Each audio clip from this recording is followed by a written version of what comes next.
Halo guys, assalamualaikum warahmatullahi wabarakatuh. Selamat pagi, siang, sore, dan atau malam. Ya, selamat datang kembali di channel sederhana ini Money Coin.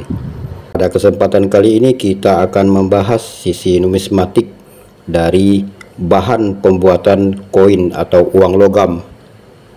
Sebagaimana yang kita ketahui, umumnya perunggu digunakan sebagai material untuk perhiasan medali dan koin mata uang, karena paduan logam ini memberikan warna yang baik dan kekerasan yang relatif tinggi. Indonesia pernah menggunakan perunggu aluminium untuk koin mata uang. Khusus untuk koin mata uang, persoalannya adalah bahwa material dasar untuk pembuatan koin ini diimpor dari luar negeri, sehingga menyebabkan tingginya biaya pembuatan koin. Nah, dalam kenyataannya Indonesia memiliki sumber daya yang sangat memadai untuk menyediakan material dasar untuk memproduksi paduan logam ini. Nah, perkaranya kali ini adalah cupronikel atau copper nickel untuk bahan pembuatan uang koin logam.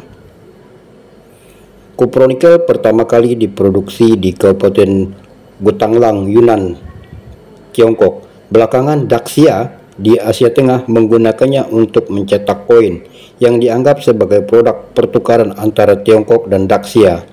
Sejak abad ke-19, beberapa koin bernilai kecil yang beredar di negara-negara barat terbuat dari cupronikel. Ketika digunakan dalam koin, rasio nikel terhadap nikel adalah sekitar 3:1 dan sejumlah kecil mangan yang dicampur atau bercampur mangan.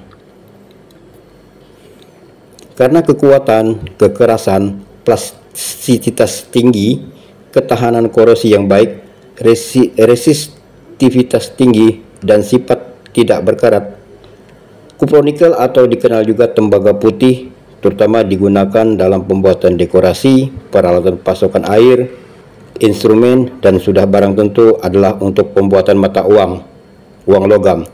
Ketahanan korosi pada cupronikel juga digunakan pada air laut, sehingga cupronikel juga bisa digunakan sebagai material peralatan pada heat exchanger dan kondensor. Cupronikel atau copper nickel sebagai bahan pembuat koin yang tahan korosi. Cupronikel atau tembaga nikel alias copper nickel juga dikenal dengan istilah terdaftar di Perancis, yaitu cuivre blanc atau tembaga putih sebagaimana yang sempat tadi kita singgung. Adalah paduan yang jauh lebih modern daripada yang diperkirakan pada awalnya.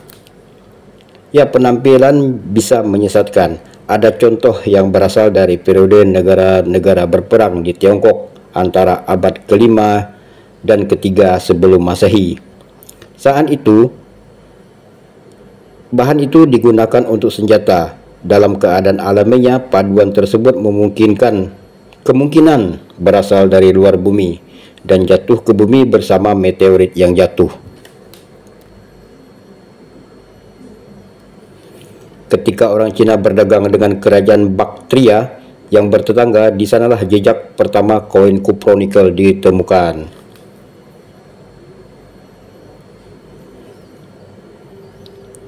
Nah, melompat ke ribuan tahun setelahnya, dan beberapa debu meteor pertama kali muncul di barat di Amerika Serikat pada tahun 1857. Dengan harga tembaga yang paling tinggi, cupronikel dipilih untuk koin 1 sen yang baru.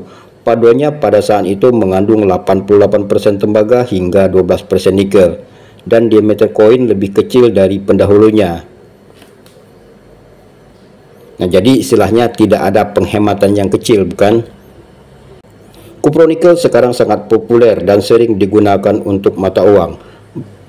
Berwarna abu-abu tua, paduan ini umumnya terdiri dari sekitar 75% tembaga hingga 25% nikel. Sangat tahan terhadap korosi. Nah, salah satu contohnya Indonesia sendiri banyak sekali memproduksi koin-koin berbahan cupronikel. Ada Rp25, ada Rp100, dan berbagai pecahan dari berbagai tahun emisi lainnya. Di samping itu kita juga bisa melihat koin-koin dari negara Malaysia. Nah, selain dari Indonesia ataupun Malaysia, koin berbahan kopro nikel juga kita bisa temukan pada koin sen Singapura.